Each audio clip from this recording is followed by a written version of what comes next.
रायगड जिल्ह्यामधील पहिल्या शिवसृष्टीचे लोकार्पण खासदार सुनील तटकरे यांच्या उपस्थितीत नुकतंच रोह्यामध्ये संपन्न झाल्याचं पाहायला मिळालं।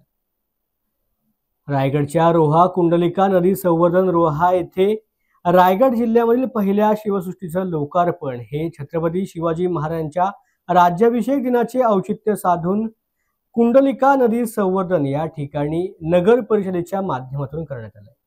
छत्रपती शिवाजी महाराजांचा भव्य पुतळ्याचे काही दिवसा अगोदर लोकार्पण झाले होते। त्याच ठिकाणी किल्ले रायगड, किल्ले शिवनेरी, प्रतापगड आणि सिंधुदुर्ग या किल्ल्याच्या हुबेहूब प्रतिकृती साकारलेले रायगड जिल्ह्यामधील पहिल्या शिवसृष्टीचे लोकार्पण खासदार सुनील तटकरे आणि मंत्री अदिती तटकरे यांच्या उपस्थितीत ढोल ताशांच्या गजरात आणि फटाक्यांच्या आतिषबाजीमध्ये करण्यात आले।